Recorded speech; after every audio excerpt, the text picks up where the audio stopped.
Look at me pressing play there and record there. Or record, I guess. All right. Welcome, hooligans. This is Shenanigans. I don't know why I said it like that. I'm Angel. I'm Becky. You were feeling extra shenanigans. I guess so. Sometimes I just am weird. And that's fine. Sometimes? Yeah. They know that it's all times. Yeah, it's all the time. They know. That's what's so good about it. Thanks. It's my favorite. I just spilled my coffee on my hand a little bit. I'm having some issues. It's late. We can't have drinks. It's basically midnight. Oh, you go to bed earlier. Yeah. This is late for you. What time is it right now? It is 6 only o'clock. 6 o'clock. It's bedtime. It is only 6 o'clock. And Becky's saying it's bedtime and she is sloshing coffee all over her tank top. I am. It is. It's now It's everywhere. But it's everywhere. black tank top, so it's There fine. you go. It's fine. It's all right. Welcome to Shenanigans, Indeed. the show where the points are made up and... Oh, wait, that's something different. And nobody wins.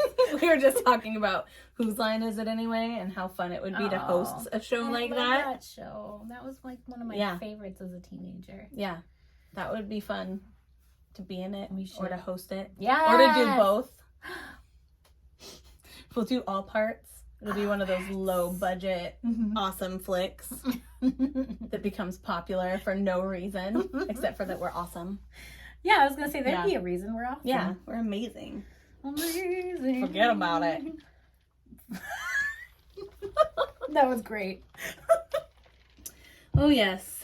Anyway, if you're new here, I think our motto is We Digress.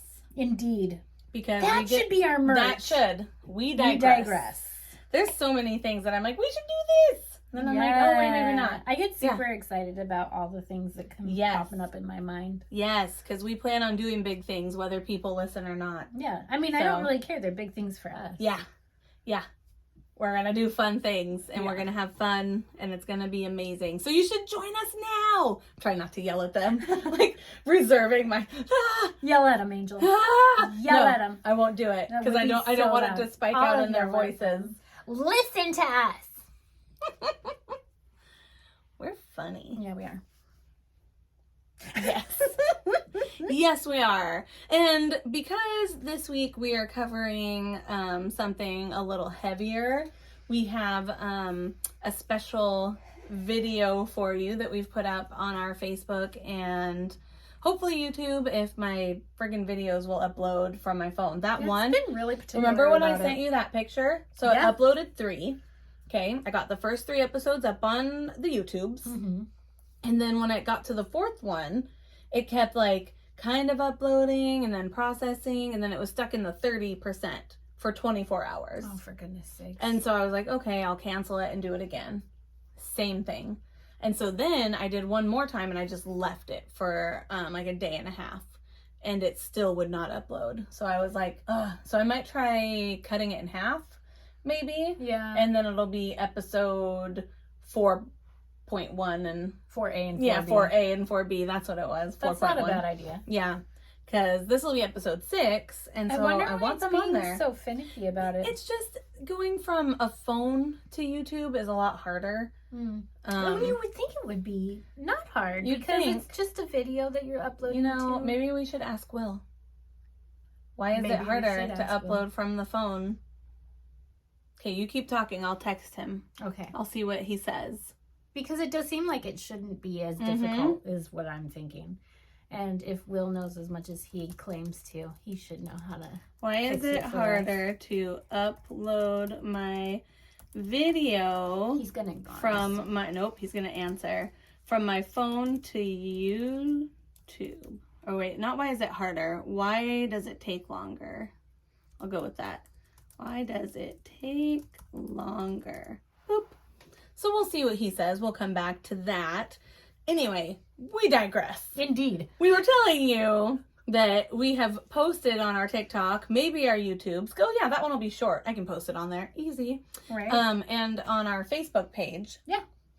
a video of a forgotten, I don't know, maybe some people still use it, but like a old time recipe. I think people didn't forget about it. It caused them PTSD. Yeah. Yeah. And so they pushed it down as a trauma response. So here's the thing.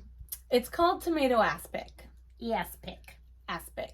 Mm-hmm. We're saying the same thing. Yeah, we are. Frog protection. And it is what we described it as like a congealed spaghetti sauce. Okay. I can't. And there's something that I did not tell you before we ate it. Like nothing hot weird sauce about part, that. or- No. When I was little, you know how you have a traumatic food event? Yes, I do. So when I was little, after like a day of being a kid, I had some red Jell-O that day, and I got really sick, and I threw up red Jell-O into a bucket like all night. And so making this, I was like, oh, this is red Jell-O. So I was like trying to push that aside. I just made a cow noise. And so I was like trying not to think about that the whole time. So that's why in the video when you went off screen, I was like, nope, I can't do it now. I'm done. This is bringing back super bad memories. See? PTSD. So it is. It's It the was- PTSD from I have to tomato tell aspect. you, it was the smell and Yep. the consistency. The smell was like a spicy sauce, which could be good in like a salsa, like you said, or a soup, but it was in gelatin form. So it was a spicy congealed tomato sauce Jell-O. Yeah, it was awful. My tummy was like, ugh. No. Yeah, Immediately. gross. Immediately no. Yeah. Is what my stomach did. Nope, it's not going to go down there. We have a video on there too when we tried an old one called Beef Fizz. Beef Fizz. That was gross, but it was nowhere wasn't- near no. as bad as aspic. Yeah. The aspic was not great. Usually you use a finger, Aspic. but we use tomato. Why did we do that?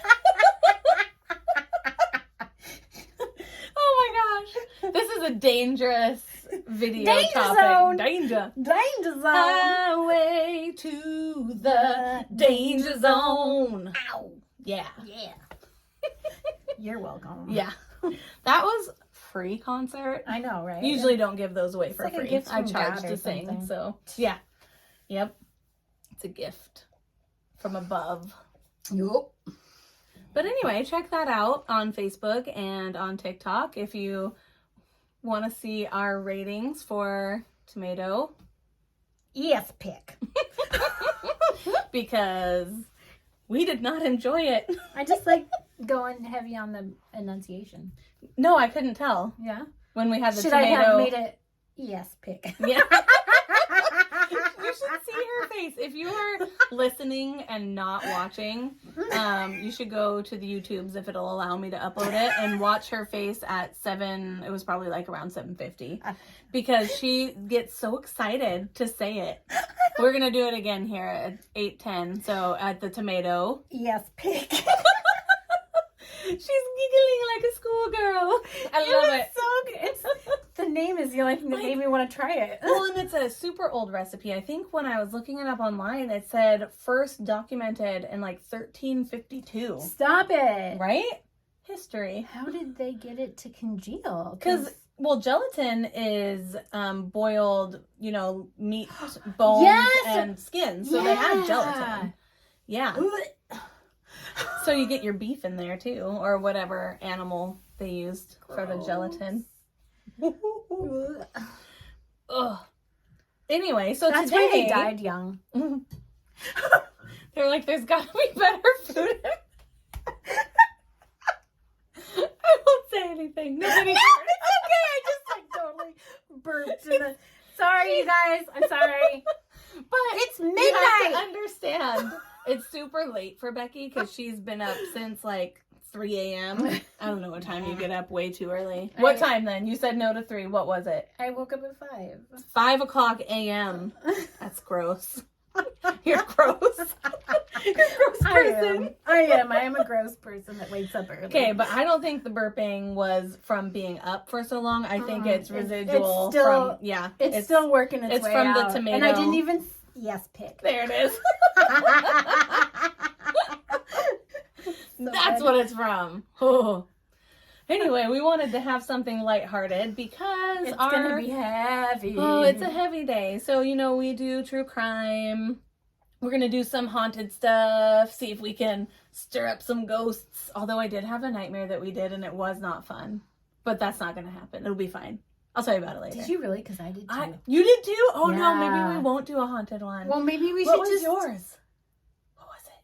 Where were we? Hotel. That motel in Okay, because mine was not technically a hotel. It was like a school, but it was built like a hotel. And it was crazy. And I was like, what is happening? So I don't know if like my body's getting all stressed or crazy. Or it could be because I had a funky experience at work this week. Oh, with that specific issue. Yeah. And so we'll have to see. That was the night I had that dream. So I think it could be that too. I'm assuming that what's going to happen when we go on our haunted excursions is that we are going to scare ourselves. Oh, I think we definitely will. And that's probably the extent. And have fun. Yeah, I'm gonna wear light days. Because I'll pee a little. It's gonna happen. Yeah. I mean, we've talked about it. We've talked about it. I can't control it. Nope. We get I've to tried. that. Oh, you can't. No, there's no amount of squeezing. We'll hold that in. No. When it happens, it happens. Yep. Sorry to all of our male listeners, but if you have girlfriends or wives of the same type of age or even younger, it happens whenever. Then you'll understand. So deal with it. It's a lady thing. It happens. It's a part of our body. Yeah. And to all you ladies who haven't had kids yet, get ready. Oh, scaring them now. Get ready. It's coming. Buy the Costco size pack of light days. Those are, they last for a long time. Dude. Yeah. Buy Costco. Everything lasts longer. Costco sponsor us. Yes, please. I'll smile real big and pretty. Yeah. At Costco, you can find all your mass-produced needs. Welcome to Costco. Need a big bag of nuts? Go to Costco. Costco. Need a big couple gallons of milk stuck together? I almost said big bag of milk, but that's Canada. That's Canada. They do milk in bags. Do they really? Yes, they do. I didn't know that. Mm-hmm. Their milk comes in bags. Yeah, it does. In Canada. Cool. Mm-hmm. Except kind of annoying.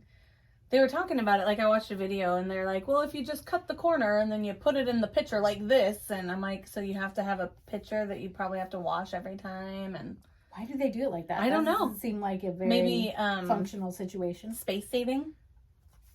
Could be. Well, it's in the stores, not in your fridge. Weird. Oh, I don't know. Anyway, that's what they do. Would be a mess. No bags of milk, please. No. Except for when you're nursing.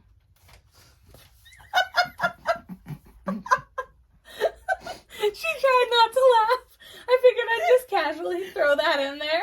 See? It's the time of day. Not for me. I have no more professionalness. Do we ever have?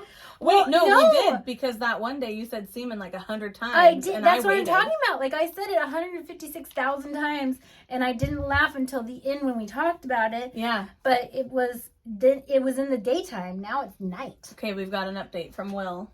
He what says, did he say? Data is slower through a phone generally. Thank you for mansplaining it, Will. He's just being nice and she's angry. What we wanted. No, it's fine. I can cut it out of here. I'm so sorry. I've been so good. Becky said a bad word. I did. I said a super bad word. But I'm taking it out of the podcast because I don't want to have to put us on the explicit list. No. And I'll cut it out of the video a little bit. What was that accident? It happens. It happens. We can't talk about Will anymore, though. Makes her angry. Because I will just break into all the bad words. Everything. Get out of here, Will. We're going to pull up our notes. Bye. Because now we have to open up in a sad scene. Okay.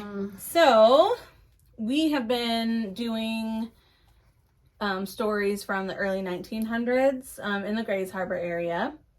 It's kind of where we started, but we're kind of covering anything Pacific Northwest related.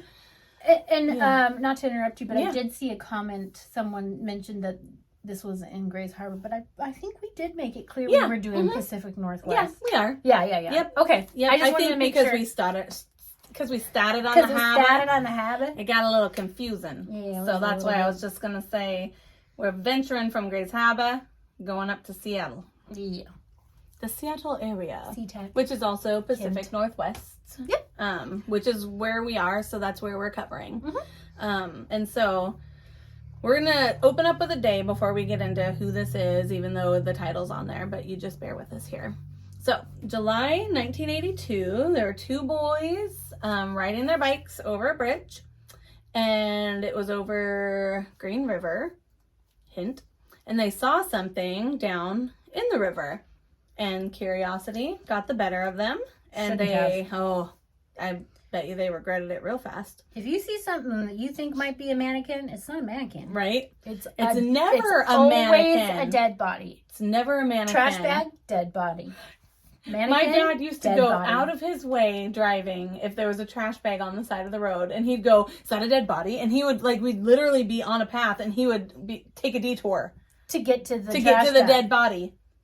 And I'm like, Dad, it's just trash. It's just trash. Stand By Me too many times. I'm just saying, I get a lot from him, so He's sometimes I'm like, is that a dead body? Fella. Yep, exactly. So they waded in to find, unfortunately, not a mannequin, but the body of Wendy. Is it Caulfield? I think it's Cofield. Cofield is how I heard. Okay. It. Yeah. Yep. She was only 16. That's so sad. That's our boys' age. Yes, that's not okay. I know, and that's exactly they're what I was babies. thinking. They are babies. Yeah. I mean, not literally, but they're babies. Yeah. No, they are. Yeah. Yeah. She was strangled with her own jeans, which is terrifying, and had a broken arm. Oh, and then over the next month, 4 more bodies, 4 more women killed in the same manner just began popping up. Yeah. And a lot of times they would be weighted down with rocks inserted into them. Yes. Can I say that like that? I don't know. So we're trying to dance on the line so we don't have to go to the explicit side. Right. I don't know if we should say where they were inserted, but it was in the nethers. Makes sense if we say they're inserted. Well, and we could say. I'm trying to whisper to her. Sorry. I'm putting my hand up. Can we just whisper it then? Yeah. Sorry, we're not laughing at the horrible situation. We're laughing at ourselves. Again. We're navigating the podcast life here. Yes, trying to figure out. Gallows humor. Again, because it's just it's how we get It's how we cope. And we're not the only ones. And that's true. Why we're right for you. If you have to venture off the beaten path to laugh a little bit at something dumb so that you can kind of get through the horrors of life. And it really is how I get through that. And I know it's how you get through that because I've seen it so many times. Yep. Go with humor. And you know what? We're still here. So yeah. So we're trying to navigate because we don't want to have to move to the explicit side of the podcast. But now I'm going, we might have to for the very nature of this episode. So I don't know.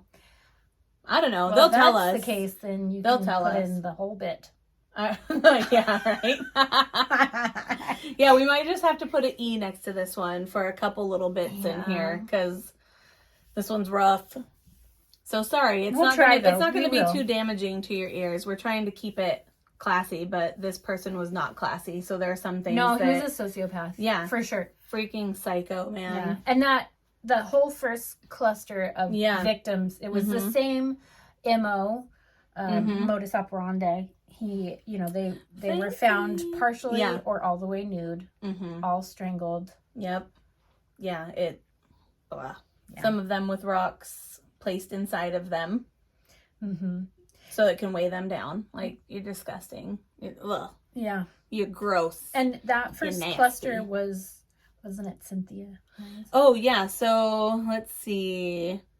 Yeah, Cynthia Hines was one of them. She was only 17. Was she 17?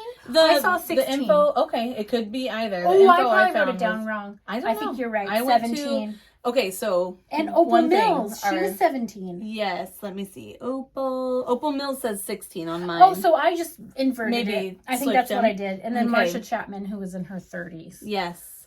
Yes. And so for our sources too, while we're getting go, we have a documentary I watched called The Green River Killer, Mind of a Monster. That was on Amazon Prime. I also got biography.com, Britannia.com, and SeattlePI.com.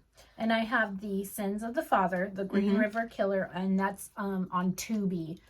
So Tubi, it's like a streaming network. If you have Comcast, you get it for free. Yeah. Yep.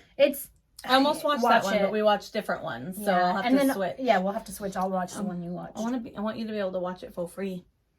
It's just silly that you get Amazon Prime and then they make you also. And then some things are not Prime. Yeah. That's not Primo Prime. No, it is rude. Not. Yeah. At this point, the community seems to be getting really upset because you have all these these news interviews of women they're terrified. Yeah. And these are, I mean, the ages do range, but most of them, as we go along, you're going to find out they are in their teens. Yeah. They're young girls. Yeah. Like, they're not adults. They're not women. They are young girls. Right. So that's another element that's disgusting about it. Well, and should we say what the... Yeah, because it's what they were. Yeah. They were all... What do we call them now? Sex workers? Mm-hmm. Yeah, they all were in that life on the streets, so to speak. Right. Working that. Right. And so that, I mean, that, I don't want to focus too much on that because... No, because it takes away from, I think, it's really tough to say because to be Mm-hmm. completely and totally and brutally honest, I have two sisters that have in the past done that. Mm-hmm. Yeah. They get in a desperate... Yes. Desperation, they leave their homes. Yeah, There's and it's really, really sad. And that, they you know need what? Help. That doesn't mean just because they did do that I love them any less. Oh, absolutely. In fact, I loved them more because I wanted to help them out of that situation. And it doesn't mean they deserve that in the case either. of these victims, they didn't have an opportunity to get helped out of it because they were taken away. Yeah. They, because these young girls who are teens, 15, 16, because some of them were 15. How disgusting. Oh. They probably just left home. We're in a new area and I don't know how to get by, so I'm just going to do this because at least I know I can make some money. They didn't even have a chance. Fast money. Yeah. Mm-hmm. They didn't have a chance to be helped or to decide, wow, this is not great. I don't want to do this. Yeah. And a lot of them had addictions that they were struggling with. Yeah. And, what's the best way to make fast money? Mm-hmm. And that was, and still is today, very prevalent.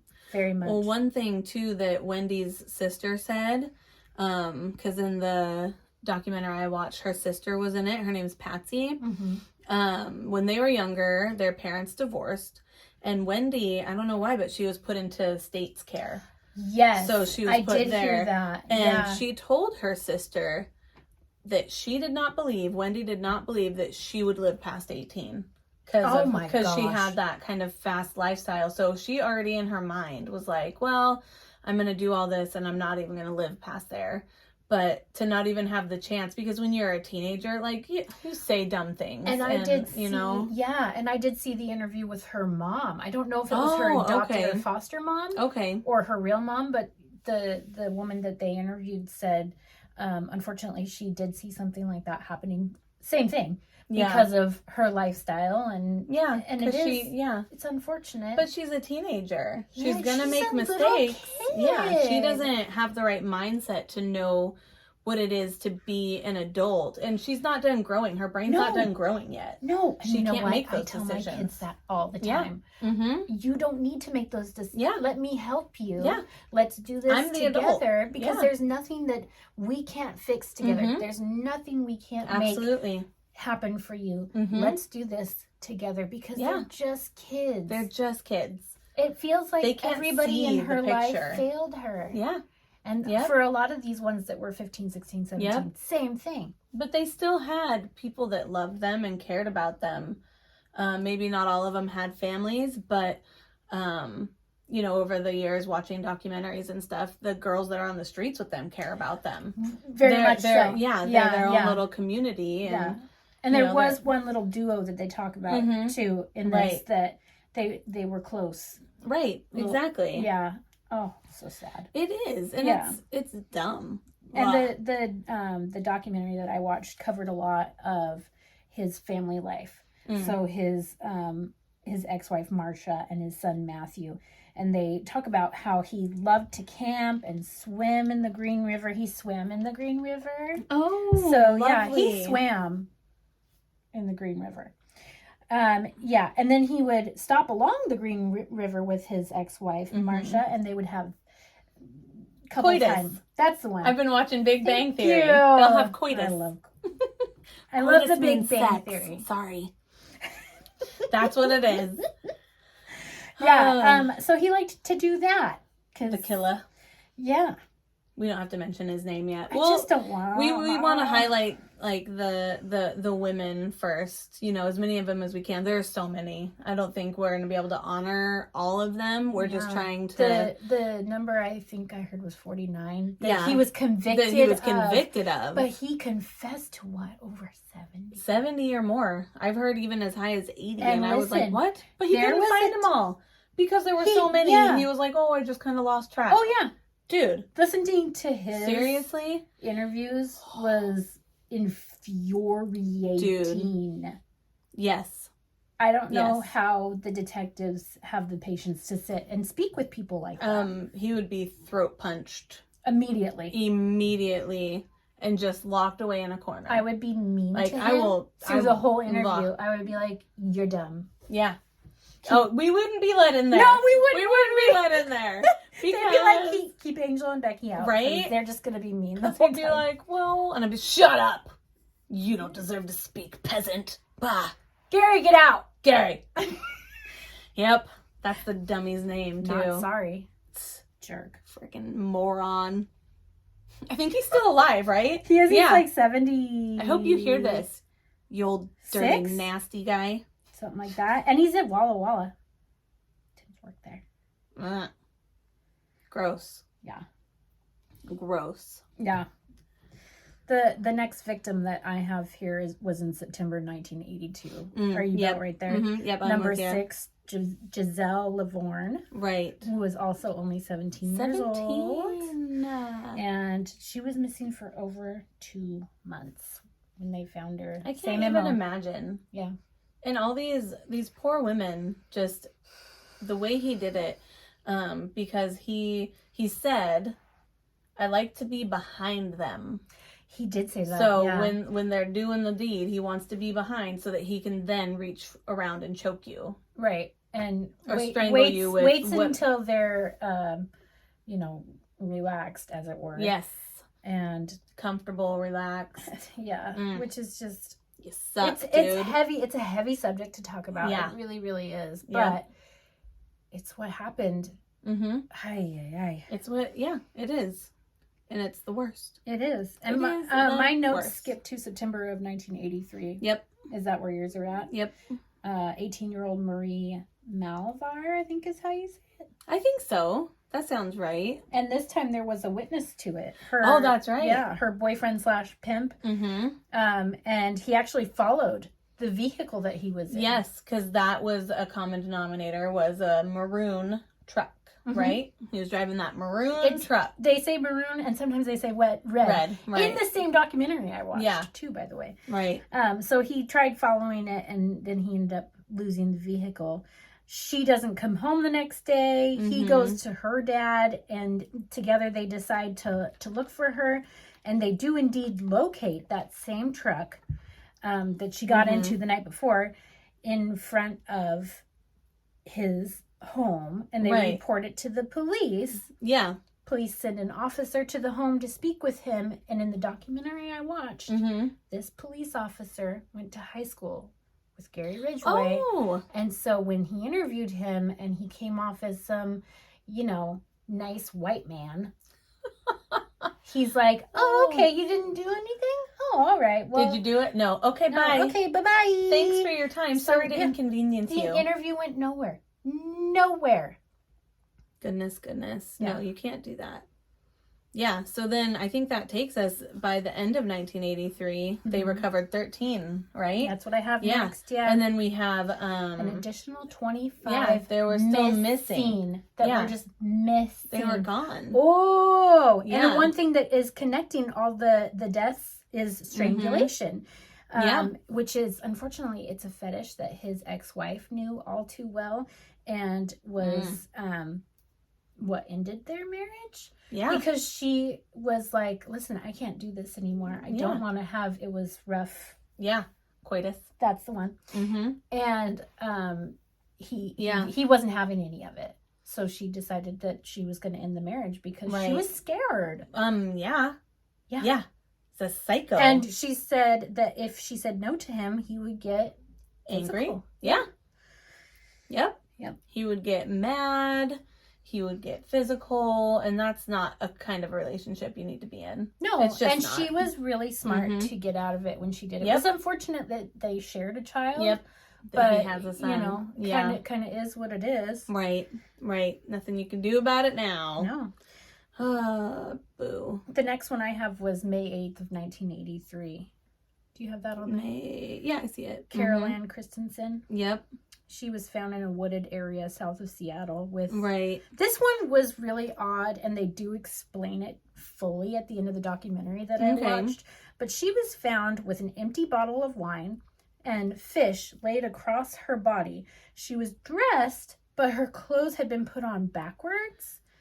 It was bizarre for the inspectors. It really confused them. Carol was not a sex worker. Wow. She was a single mother waitress. She was, however, strangled. And so she was declared the Green River Killer's 14th victim. Wow. And may hold the key to cracking the case wide open, as they had found a small amount of semen on her clothing.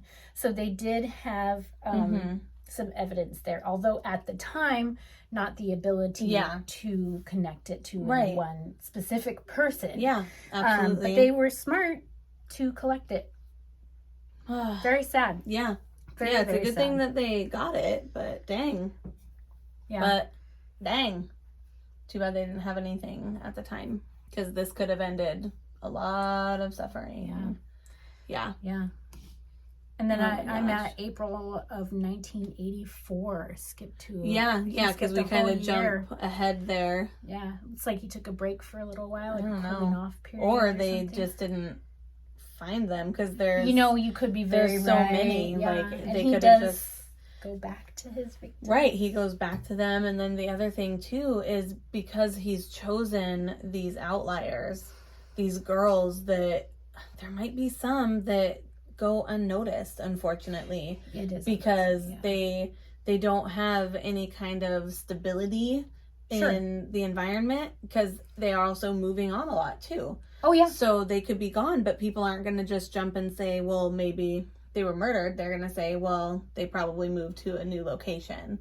Right. So there could have been many more that maybe he hid other places, because there are some that are still not found, unfortunately. Yes, quite a few. Yeah. So it could have just been that he was still doing what he did, but they didn't find it, you know? Well, and unfortunately, when you're in that line of work, in some situations, a missing person report is not taken as seriously as it would be if from somebody else. Yeah. So that's it all sucks. It all really sucks.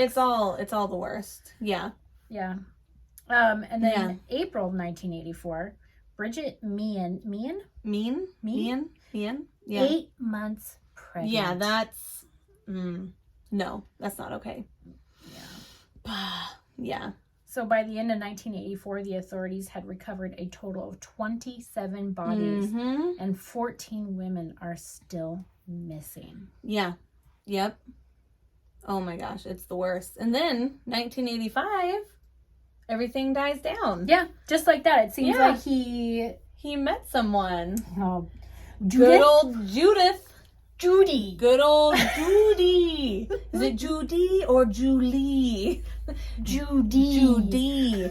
It is Judy that he meets in 1985. So this is his third wife now, right? Yes. Yeah. Yep. Yes. So this is his third. Well, I mean, they're not a wife. They're not a wife yet. They're not husband and wife yet. But this is when he meets and starts dating Judith. Good Lawson. Old Judith. She unfortunately has changed her name, you guys, so you can't look her up. I tried. Yeah. Also, I mean, we'll put in some because I kind of quotes make later. fun of her a little bit. Well, because of what she says at the end of it, and it's we can so go frustrating. Yeah, when we talk about the ending part, there, we'll talk about what she says because I'm sorry, but she you was had the same so reaction that Justin and I had when we were watching it. We're like, you. Anyway, we'll get there. We don't want to spoil it. Sorry, no, hang in there, guys. He meets Judith, and it seems like the killings appear as though they have stopped. So he found the one. Well, and she was coming out of an abusive relationship. Right. So he kind of seemed to be the all-American fella, you know. He was good to her. She got to know his son. They went camping, hiking in the same woods that he was hiding his victims. Again, it's he loves to do this. He's so narcissistic. The thing is, too, is he would bring some of these women to his house. Yes. And because in one of the interviews with a neighbor, what she said was kind of silly because I always back my car into places.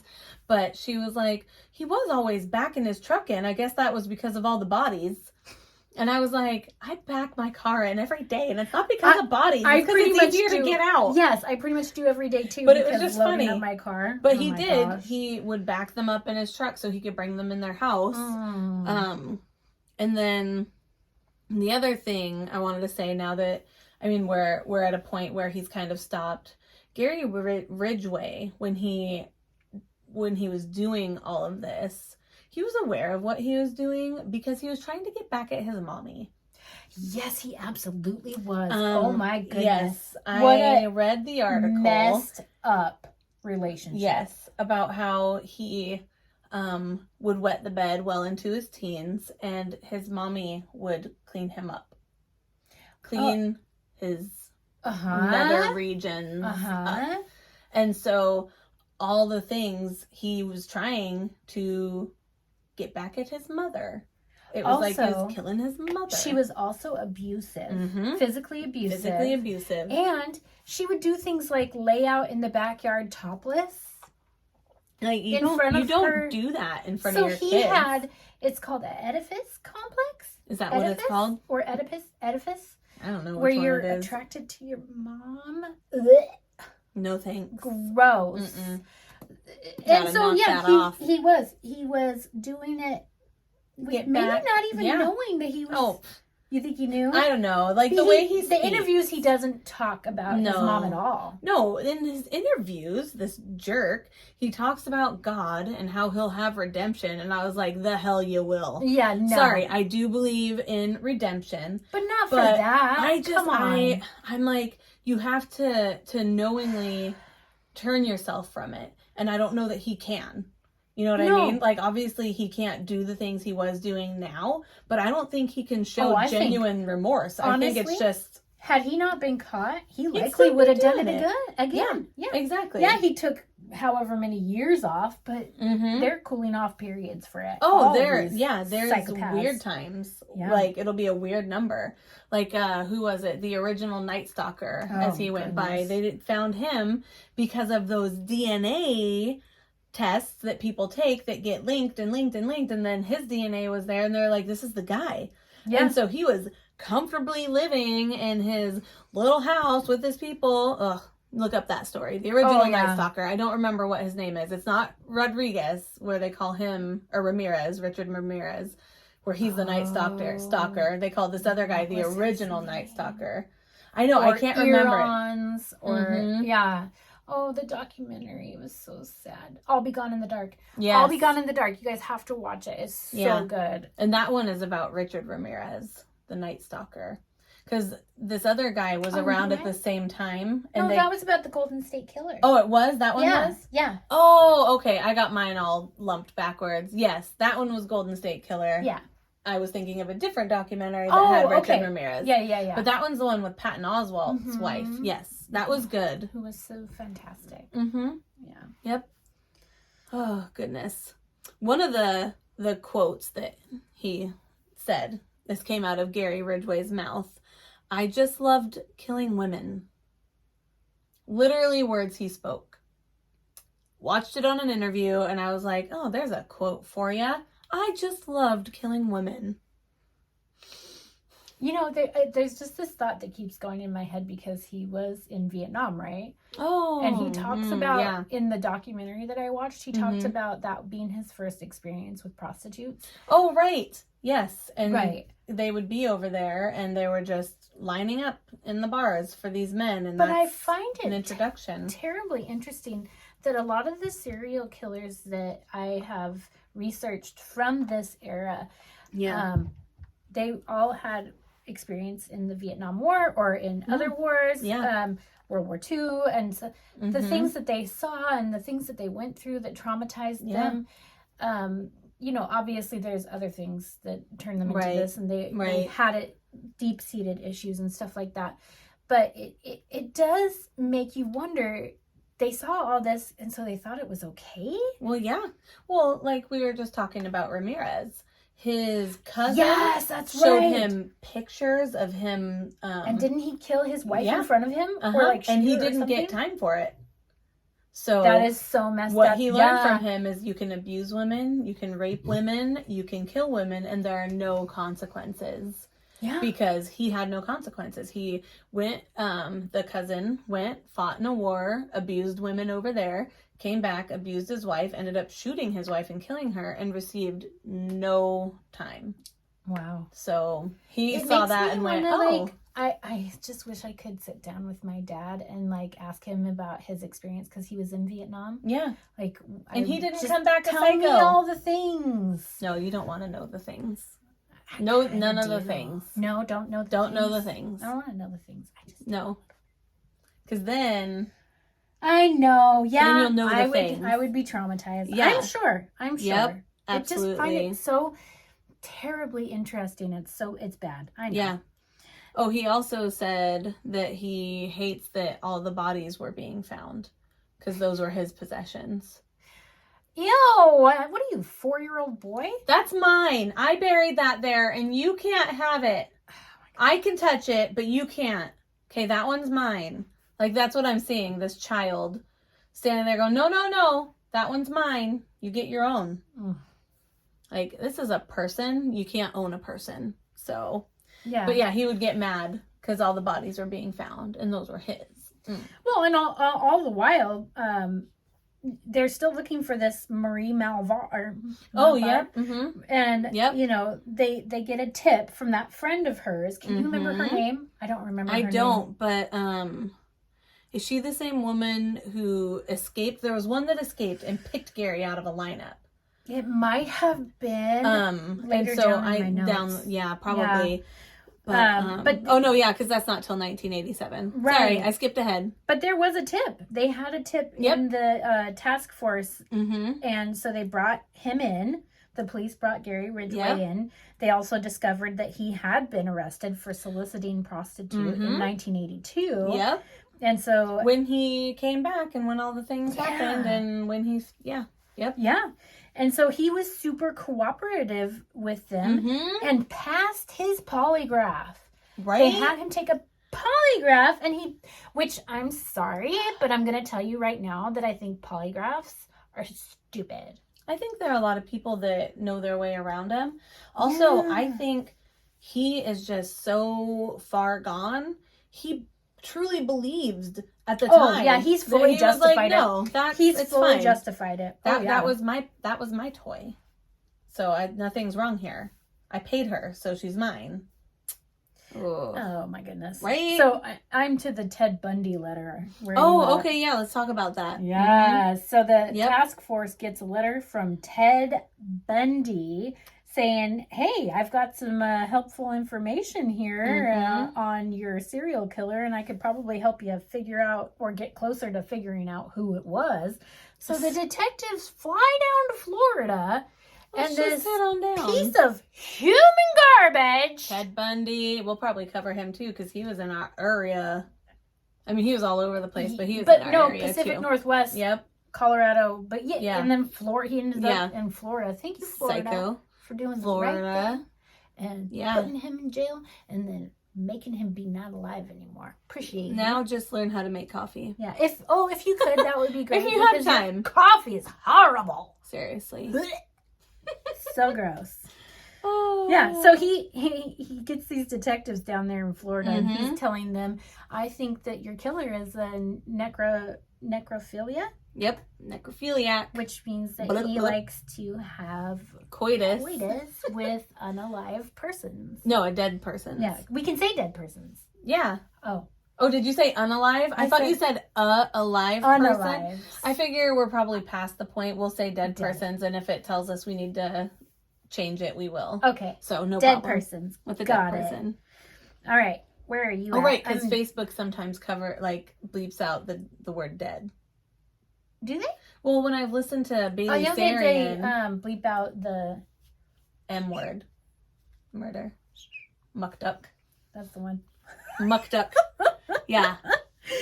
Yeah. Okay, so June 14, 1986 is where I am. Oh, yeah. Okay, let me get there. You go ahead and start. I'm there with you in just a second. The skeletal remains of 19-year-old sex worker Kimberly Nelson are discovered in a wooded area 35 miles east of Seattle. Because he was all over the place. Paige Miley! He was all over the place.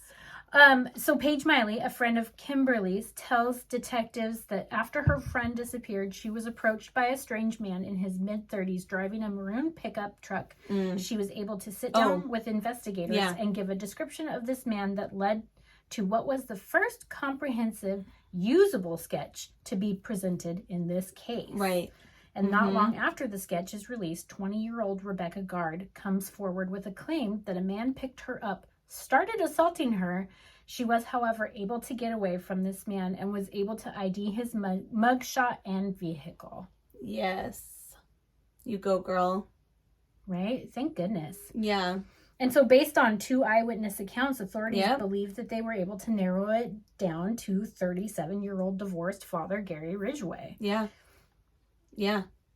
And so they put him under surveillance, right? Yeah, they just started watching the crap out of him. Yeah. They're like, you're not getting anywhere, bud. And then they were able to, April 7th, 1987, search his vehicles, home, shed, and work locker. Yeah. And I should have wrote her name down, but I don't think I did, interview with one of his coworkers. And she was like, she was so smart. She goes, literally, I knew the entire time. It's easy to say that now. No, she actually told people then. Good. Because it's easy to be like, they're like, yeah, no, he's actually the Green River Killer. I'm pretty sure of it. Yeah. And years later they interview her, and she's like, one of my coworkers called me when they finally got him. And she's like, yeah, I told you it was him. Yeah. Well, there was a detective that was on the task force too that believed it wholeheartedly because they were divided. Dave Reichart? They were like, half are like, yes, it's him. Other ones are like, I don't know, because they had the other suspect, the weirdo cab driver. Oh my goodness, what's the weirdo cab driver? Name? Oh, where is he? He's got a name, and he was a weirdo. That is for sure. And I know we have it in here. Our notes are just they must have pulled him in and interviewed him, 4 times? And he's just weird. Because he was just a creepy dude. Ooh, he was like the main cab that took all the girls around. Yes. So he started recognizing him. Like, they found clothes in his trunk and stuff from some of the sex workers. Yeah. But they weren't able to pin him to any of the murders. And he's like, I didn't do it. I'm just telling you, I have information on this. Yeah.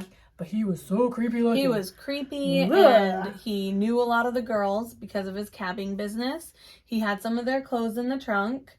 But you couldn't link the clothes to the people. Right. So it was like, well, who knows? You know, maybe the girls forgot them if he's cabbing them around. But, like, his whole demeanor and presence was weird. With him, where he's like, yeah, I didn't kill them, but I would. Oh, my gosh. And then he was what? Like, he says, yeah, I didn't kill them, but I would like to know the guy who did. Yes, it was just like that. He's like, yeah, he's like slouched back in his. I think he's like on a couch. His arm is back. I would like to know who did it. Would like to know. And I remember Justin and I were watching it. We're like, did he just say he would? Like he would kill them? And then like beat. Yeah. Like to know who did it. That was way too long a pause. Bruh. You can't have a brain fart right there. Have a coffee. Yeah. Go drink some water. Before the interview. Come on, man. I think that maybe he thought about this. Like, I'm not gonna lie. Oh no, you could tell he definitely any normal person would never break there. Like, never put a pause in. Well, I didn't do it, but I would.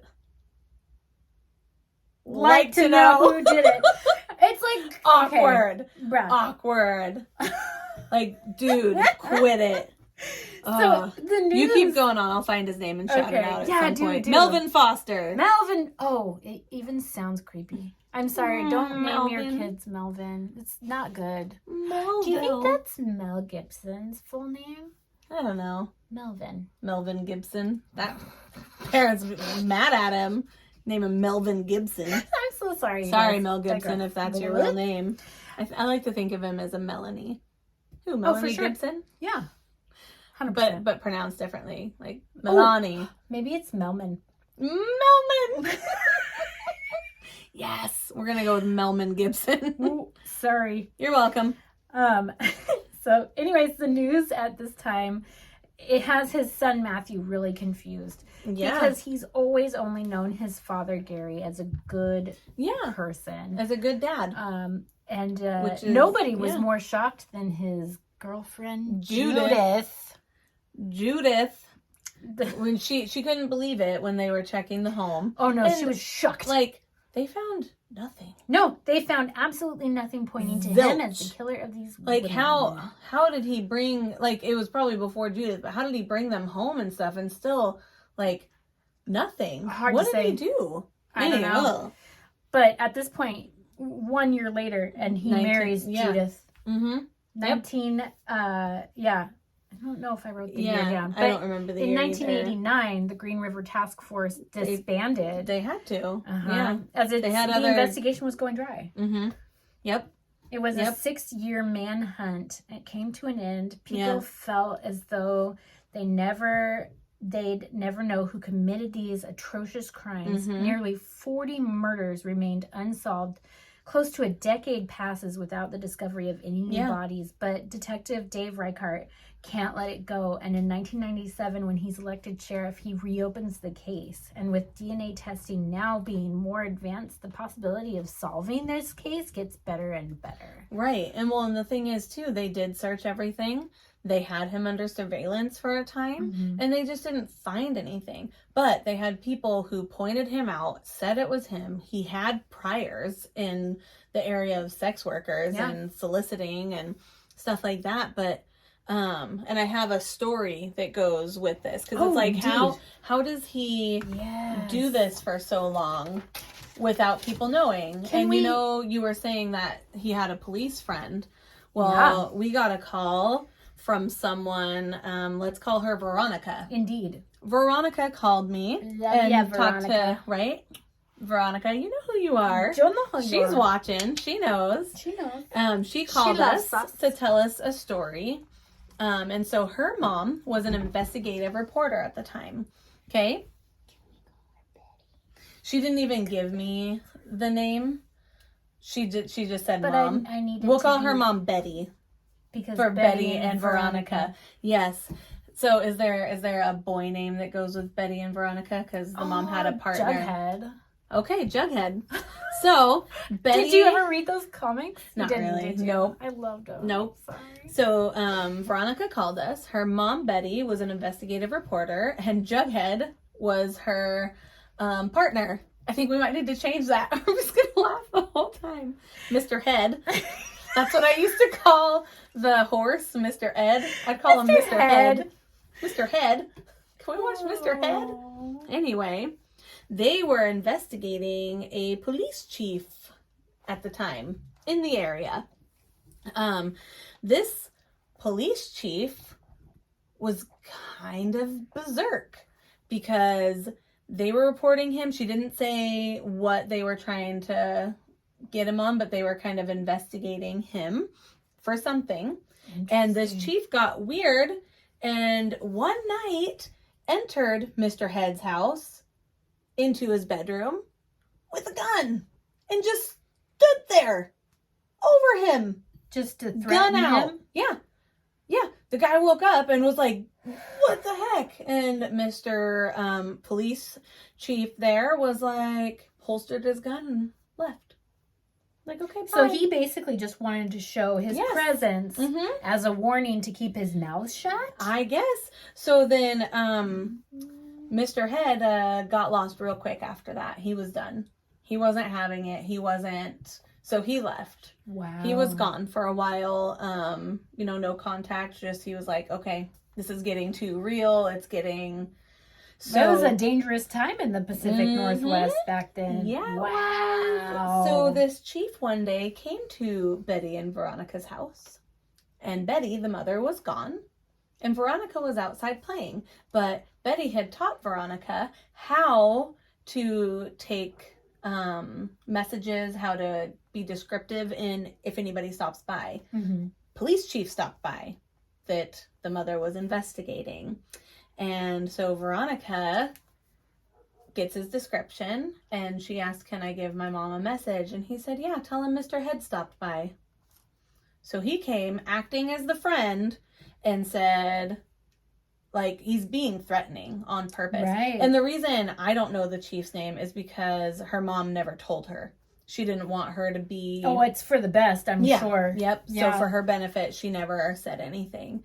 So she gave the description to her mom when she said, oh, Mr. Head told me to tell you he stopped by. And she's like, what did he look like? And she said it was gray hair and black glasses.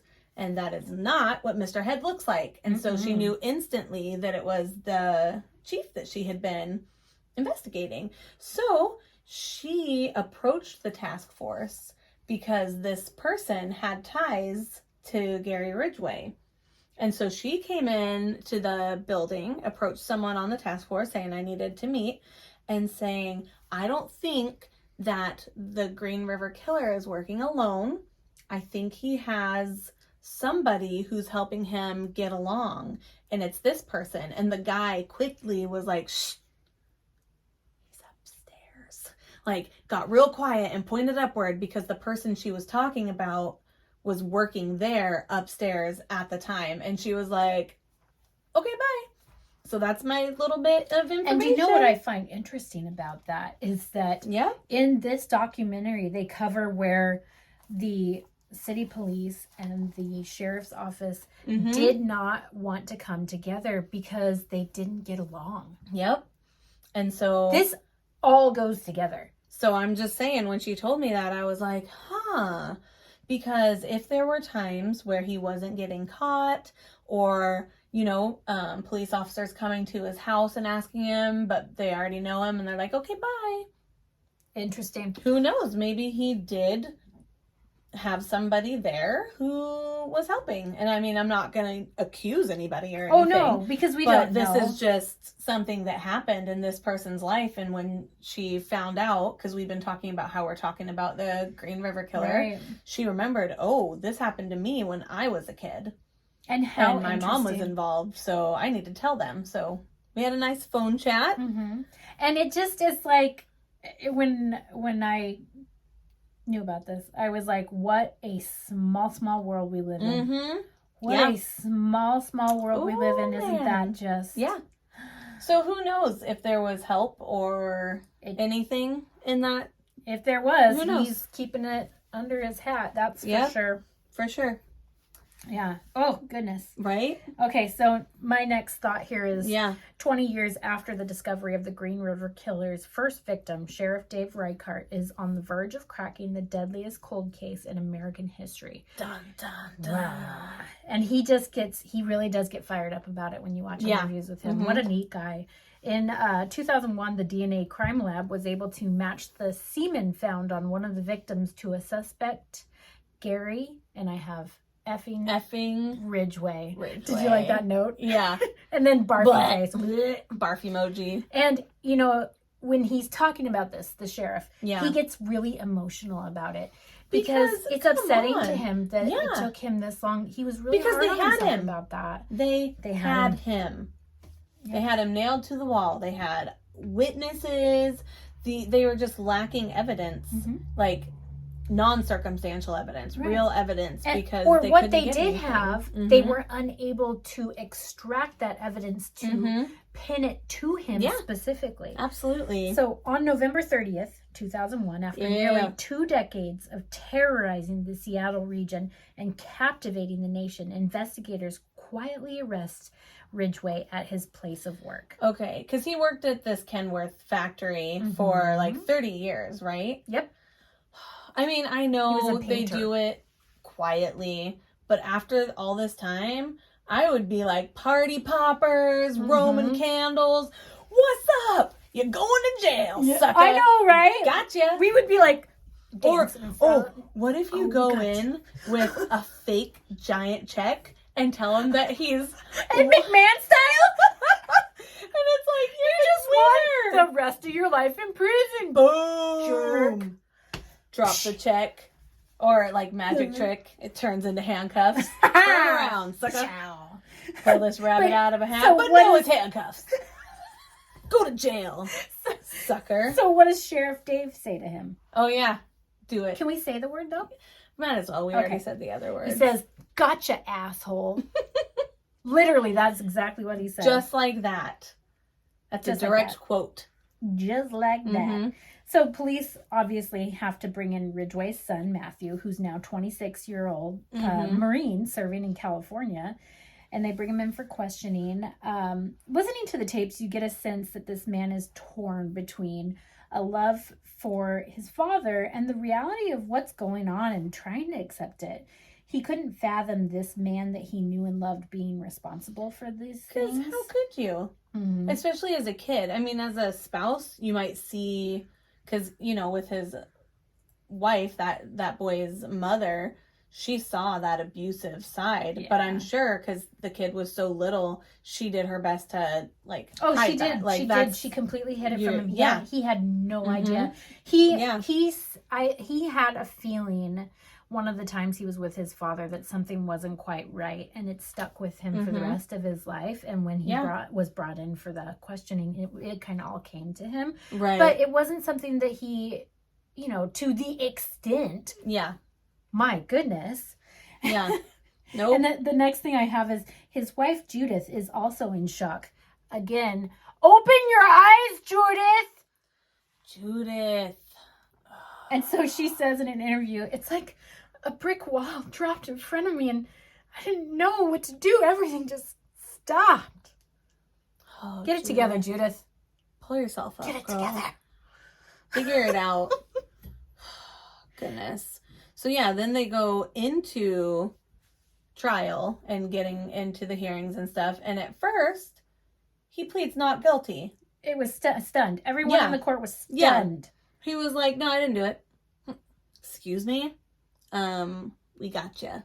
Yeah, but his argument is that, of course, my DNA would be in these prostitutes because I did sleep with them. I admitted that, he says. Oh, yes. But I admitted that. You idiot. But, you know, what investigators were able to match to him, however, was the same point that was on his work jumpsuit, was also on the clothes of some of his victims. Sorry, that not paint. Yeah. Sorry. No, I was going to let you finish. It would come to you. Okay. When we do our notes, though, like, words get changed all the time. Yeah. And also, I'm not wearing my glasses. Voice to text, it's weird. Yeah. But it's a very specific kind of paint, right? Yeah. Because it's the going trucks, on these trucks. The truck paint, yeah. It's a high-end paint that's only found on the trucks. It's a high-end point. And it's a high-end point. It's obviously, that's what he did for a living. So this evidence tied him directly to 3 of the killings for sure. Nice. Ridgway wants to make a deal at this point. Police were able to tie him to 7 of the 40 suspected victims. The only way they were able to truly close this case is if he confesses.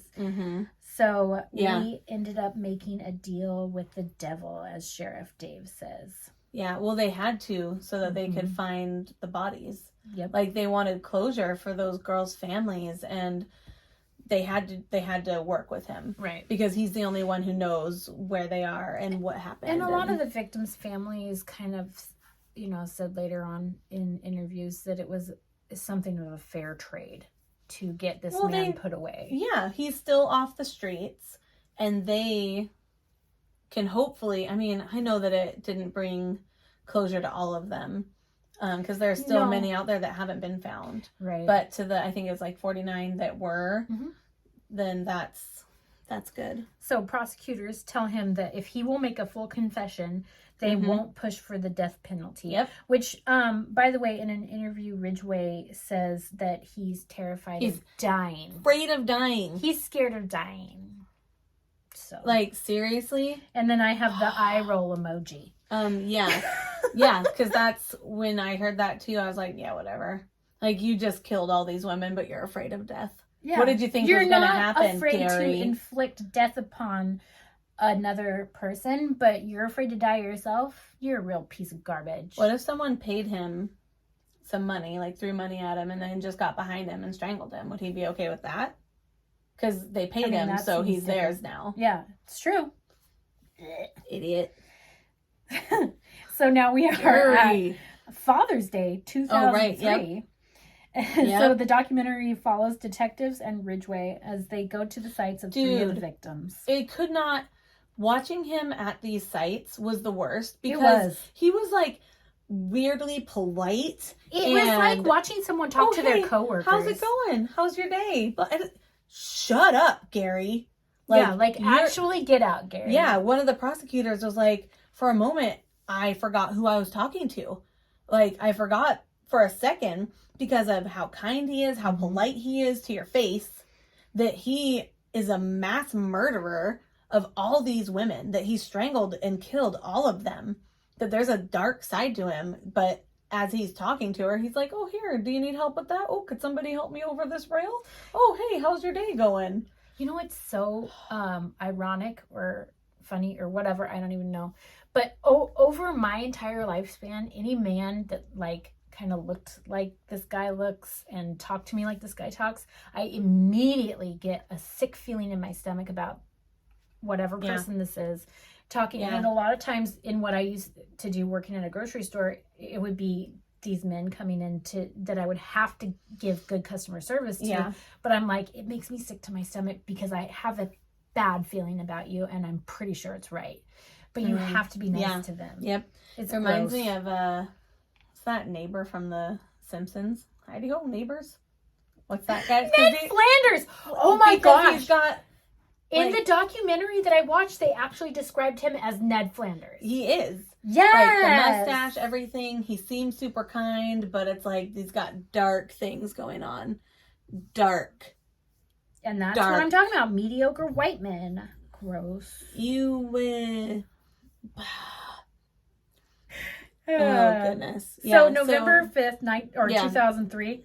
5 months later, Gary Ridgway finally brings the case to a close when he pleads guilty to, and I have 48 counts of aggravated first-degree murder. Mm-hmm. Can we talk about what does aggravated mean? Did he do it because he was super pissed? Right, because why? What separates it from I'm so mad, aggravated assault?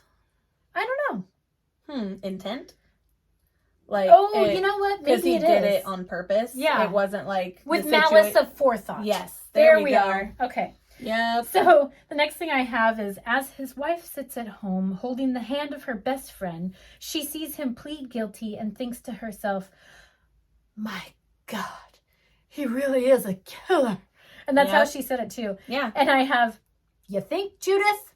Come on, Judith. You think so? And then she says the thing that made, I think, you, me, and Justin, because he was watching it with me, the angriest. Because she goes, why did you do this to me? Like, excuse me? Excuse me.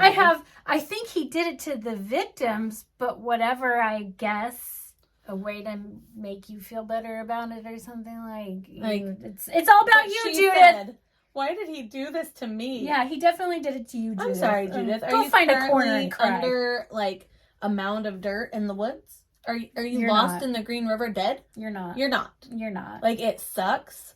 And I'm not trying to say, like... Get out, Judith. Women who end up being married to men like this and they don't know it happens. But most of them can at least be sympathetic toward the victims. Oh, no, she is a victim. It was... Okay, but it was all about her. Oh, yeah. It had nothing to do with the victims. She never once said, I feel sorry for... Right. Anything. It was the Judith story. But her interviews made me think that maybe and I don't mean to be rude. Okay, I'm just saying what I think here. Maybe she's not like the brightest bulb. Oh, she for sure wasn't. I mean, just hearing her talk and the way it's like she was just so focused on herself and not even like these were little kids. Not self-aware. Not self-aware. No self-awareness. At all. Yeah. Yeah. None. So at this point, Ridgway now makes a statement that his victim count is not indeed 49, but closer to 70. Yeah. And so he's now admitting to killing single mother Caroline Christensen. Yes. Mm. And actually, he had been dating this woman. That's the one when I was listening. I was like, okay, he was dating her. She went missing. How was he not suspect numero uno? He should have been. They had been on, what I saw in the documentary, they had been on 3 dates. Yeah. But they always look at that person. Like, who was she with? They should have. Yeah. They should have. And it doesn't...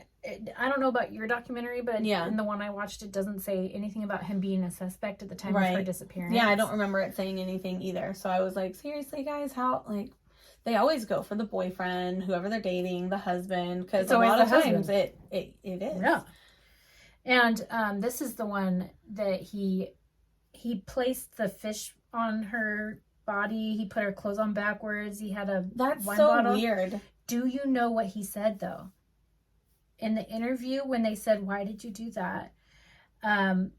He wanted it to look like he was throwing her out with the trash. Yeah. Ha. What? He says a lot of things that you're just like, seriously? What? Bah. Yeah. He says a lot of dumb things. He does. And he does say in one of his interviews that what pushed him to a breaking point was when his second wife left him. Right. And that's what made him mad enough to kill. It's like, dude, there's other ways to handle it. Yeah, no, he already had that there. Like, that was already there. Oh, yeah. It was... And that was just an excuse to go, well, I guess I can do this now because I'm angry and I'm justified. Like, no, you're not, dude. No. Shut up. Get out. Gross. You're disgusting. Shut up, Gary. And he also admitted that he used his son, Matthew, to help lure his victims. See... because he seemed harmless with a young child. And I have, you're gross. And that's the worst thing. Yeah. And so did we already talk about, he killed one of his victims with Matthew nearby. Oh, no, we didn't talk about that. Oh my gosh, listen to this. He even says that that probably wasn't the right thing to do. Oh, maybe not. So detective asks him if Matthew had gotten out of the car and witnessed what he did to the woman, would he have killed him? And he actually thought about it. And he said, yeah, I don't know, maybe possibly I would. Yeah, possibly. That's what he said about his son. You can't say it like that. Sorry. Was that super loud? Oh, I don't know if it was loud, but it was funny. Yeah, his own offspring. Yeah. Might as well be a freaking hamster. Garbage. Gary. So I'm at December 18th, 2000. Yeah, we're wrapping it closed here as he's getting sentenced. Yep. He's sentenced to 48 life sentences without possibility of parole. Yeah, he is. Sucker. Throw the key away. Yeah. And he's in solitary confinement. Good. He should be. He shouldn't be around humans. Yeah. They should put him next to a pile of garbage. Well, that's what and every day say, that's you, You're Gary. Garbage. This is the garbage cell. Gary. Garbage Gary. He is no longer the Green River Killer. He is Garbage Gary. Yes. Garbage Gary. Garbage Gary. Boom. 73-year-old. That when I title this, it's going to be Garbage Gary. Green River Killer, a.k.a. Garbage Gary, a.k.a. Gary Ridgway. a.k.a. Gary Ridgway. a.k.a. Gary, get out. Get out, Gary. Yeah. All of it.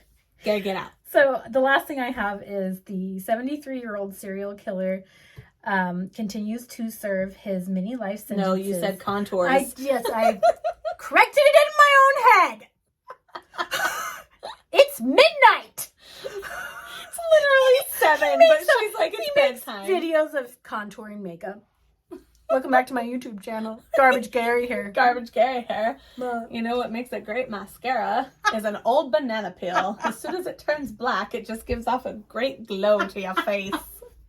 Shut up, Garbage Gary. Garbage Gary signing out. Right? Nobody cares. So he contours to serve his many life sentences in solitary confinement at the Washington State Penitentiary in Walla Walla. Not Washington. much is known about his son Matthew or ex-wife Marcia, and his last wife Judith changed her name and moved away. Smart move, Jude. Bye, Judith. Bye. Bye, Judy. Nobody cares. Nobody cares. I feel bad that we were so mean to Judy. Nobody cares. If you say something like, "Why did you do this to me?" Her face makes me I'm angry. wondering if maybe there was more to the interview. You know what? I think probably there was. There probably was. Sorry, Judith. I'm not sorry. Well, if you could see my face, you'd know that I didn't mean it. Actually, just my whole tone was like, Yeah, sorry, Judith. Well, sorry, Judith. If you're done. listening, which you probably aren't. Like, she's going to want to listen to any crap about that crap Garbage Gary. Garbage Gary. You're Looks like garbage. man. A garbage human. Dun-dun-dun. You're going to die soon. Hopefully. And Probably. hopefully it's going to be a super slow and painful death. We Just can only saying. hope. Just saying. We can only hope. Writing a song. Hope you die real soon. Die real soon. Garbage Gary. Becky needs to go to bed. She's tired. I told you. It's midnight. She chose this time to record. I actually did because I had to work today. Yeah. And that's okay. That's okay. The day when I we're... think it's fun to do Yeah. it when I'm a little punchy. Just don't punch me. She gets slap happy. I do that. I try. So when I get like that, I try to go like this. She puts her arms under her armpits. And then I... And she like this. Yes, we just did the Superstar. Oh, who's even going to know? If you're Molly around Shannon. our age, you'll know. Yeah. Superstar. She Molly would Shannon. stick her hands She was in an her armpits. SNL star. Yeah. She was fantastic. People know Molly Shannon. Yeah. Younger people might not know Superstar. No, probably not. Yeah. But Will Ferrell and Molly Shannon. Early 2000s. And what's his face with the face? Oh, Yeah, that guy. gosh darn it. I know. Goofy face. Like, Not, he did weird things. Yeah. I can't remember. I can't remember his name either. It was a good. And the other guy. It was cute. Yeah. Yeah, it was. That was cute. I still quote it. One of the lines from it. Sometimes Justin will say something to me, and I'll be like, "Yes, but the devil speaks for me, obviously," because that's one of the quotes. Oh my gosh, she's so hilarious. I literally cannot. That movie's funny. Hilarious. Yep. But that is the story of the Green River Killer, a.k.a. Garbage Gary, a.k.a. Gary Ridgway. Boo. AKA. Bleh. Boo, Gary Ridgway, you suck. You're gross. Get out. Nobody wants you. That's why he's in solitary confinement. Solitary. Just stay there. Mm-hmm. Stay. Because I hope there he were so stubs many his toe kids. every day. Yeah, right? Like that tiny little pinky toe. Oh, and yeah, then that's it's like the worst. freezing cold. Like and on it's the like, edge of the bed. Yeah. And Just then he gets every little single paper day. cuts just Every all day. throughout. So every time he washes his hands, it stings And he a really little likes bit. lemon, so the lemon on the I hope he paper doesn't cut. get lemon. Oh, He's yeah, not they're good really enough for good. lemon. Lemon is good. Yeah. Let's not, No lemon for him. don't give him any He lemon. doesn't get lemon. What are you doing? That's Garbage Gary. He gets mush Yeah. and mush. I hope he gets tomato ass pick. Ooh, we just found... Let's send it to Walla I'm Walla. not sending him anything. Tomato ass pick from Costs money to Anonymous. send crap. I'm not spending money True. on that loser. That's true. But if any of you want to send him a recipe, we have a fun one up, and I can post the recipe as well Tomato on our aspic. shenanigans page for tomato aspic. Yeah. Wonderful prison food. Yep, you can congeal that spaghetti and slice it up fine. Oh, I wonder if I added noodles to it. No. Becky's gonna go throw up for a I minute. gotta drink water now. No, but what if they were the long noodles, so they just kind of... Stop. Just kidding. But... No. Oh my gosh. Oh. I couldn't even like. No, you triggered, reacted everybody in the So room, fast. which was you and me. I'm so sorry. All of us. No. I'm so I sorry. was like trying with my mouth. I was like, "Gosh, swallow it!" And then I was like, "She's not. Oh, I'm not." You're a sympathetic puker. Well, I'm really not, but when you have it in your mouth and the things are happening, you're like, nope, it's not going to go down. Because I'm either going to like spew it because of the situation. Choke on it. Yeah, or choke on it. So I was like, I'll just spit bad. it. I'll spit it. Just spit it out. Yep. Just that tongue. That's good. Can you do that? I don't know. Yep. It looks funny on the video. Oh my gosh, we're so weird. Punchy. I love it. Because it's midnight. It's 7:18, guys. Basically 3 a.m. It is. The witching hour. My alarm's going to go off. I wonder if those ghost kids are going to come back. Justin, when he was listening to the last one, he was like, what? It's your 5th episode and you already got ghost kids? I was like, they were probably neighbor kids, but yeah, we got ghost kids. Yeah, we do. They're out there going, it was creepy. ass pick. Tomato ass pick. Have some ass pick. How do you like your ass pick? Chilled. With my own fingers, I guess. So gross. So gross. Well, you can't do it. Gloved. Gloved. So, anyway, that's our show today. That's our show. We started with a little more of the shenanigans and then did that. And so Well, go watch the video. Pretty heavy, so Yeah. I'm glad that we were a little extra today. Yep, a little bit. Oh, yeah. We got through it. I think we did pretty good. Yeah, it's a lot harder talking about these things when you have to describe like what was happening and that, because it's like Becky was saying earlier, when it's from the early 1900s, it's like ancient history. It's almost like fiction. It's, yeah, you can kind of detach, but when it's something that's like around the time we were born, this was going on, and we're going, oh, this happened in my time? Yeah. And in my area, like near me, like that's not okay. And so it's a little harder to talk about what he did, because those things are hard anyway. Yeah. Talk about these poor girls. I have the list of all of them up here because their ages range anywhere from 15 to 38 was the oldest, but he only had a few in the 30s. Most of them were Very the young. teenagers. Very young. So, yeah. So we'll try to pair it with fun things when we do the heavier ones. But we've got our date down for our Iron Goat Trail. So we'll have a podcast about why that trail is haunted. We're going to get over our fever dreams about the hotel stay. And we're going to stay there. Yeah. And we're going to spook ourselves out. I don't think that it's like a mean ghost. I think it's like a funny ghost. Yeah. Also, I know people go there and have no experiences at all. And they love the food. So I'm just like, ooh, the food? Yay, good food. We'll bring you a video that's good food. It's going to be really good food. Yeah. I've heard so many good That's things what I've about heard it. too. So we have fun stuff coming up. And that is our episode for this week. Catch us on Mondays with new episodes. You can find us on Facebook, Shenanigans with Angel and Becky. Or you can type in Shenanigans Pod 1 and it'll bring it up. But we're also on TikTok, Shenanigans Pod 1. The Twitter. The Twitter. I haven't tweeted in a while, so our tweeter is dry. We need to...